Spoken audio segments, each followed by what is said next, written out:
America के अखबार New York times ने ईरानी मिसाइल्स और ड्रोन कैपेबिलिटी और अमेरिकी इंटरसेप्टर मिसाइलों के स्टॉक पाइल्स में तेजी से हो रही कमी को लेकर एक रिपोर्ट छापी है। रिपोर्ट में कहा गया है कि जॉर्डन में मौजूद अमेरिकी ठिकानों पर हाल के ईरानी हमलों के दौरान ईरान अमेरिकी एयर डिफेंस की कई लेयर्स को तोड़ने में, भेदने में कामयाब रहा। न्यूयॉर्क टाइम्स के मुताबिक ईरान ने सिर्फ 5 दिनों के दौरान जॉर्डन में 3 अमेरिकी ठिकानों को निशाना बनाया। इन हमलों में ड्रोन्स और मिसाइलों की लगातार कई लहरें भेजी गईं। लगातार हो रहे हमलों का मकसद सिर्फ ठिकानों को निशाना बनाना नहीं था, बल्कि अमेरिकी एयर डिफेंस सिस्टम पर लगातार दबाव बनाना भी था।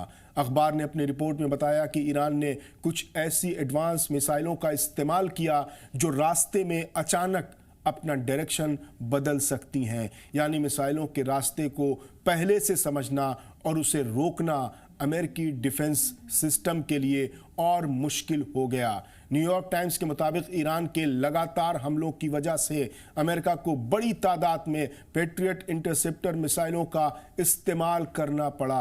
पेट्रियट सिस्टम का काम दुश्मन की तरफ से आने वाली मिसाइलों को हवा में ही रोकना होता है। रिपोर्ट में कहा गया है कि हमलों के 5वें दिन ईरानी मिसाइलें अमेरिकी एयर डिफेंस की परतों को पार करने में कामयाब रहीं। 17 जुलाई को ये मिसाइल एक ठिकाने पर मौजूद अमेरिकी फौजियों की तैनाती वाली पोस्ट पर जाकर लगी। इस हमले में 3 अमेरिकी फौजियों की मौत हुई और 100 से ज़्यादा जख्मी हुए। इसके बाद पेंटागन के अफसरों ने यह भी बताया कि उस पूरे हफ्ते हुए हमले में दर्जनों अमेरिकी ऑफिशियल जख्मी हुए और कई फाइटर प्लेन भी नुकसान का शिकार हुए। न्यूयॉर्क टाइम्स की रिपोर्ट का सबसे अहम हिस्सा अमेरिकी डिफेंस स्टॉक को लेकर है। अखबार के मुताबिक एक तरफ अमेरिका के इंटरसेप्टर मिसाइलों के स्टॉक में तेजी से कमी हो रही है और दूसरी तरफ ईरान ने अपने हमलों के तरीकों में बदलाव किया है।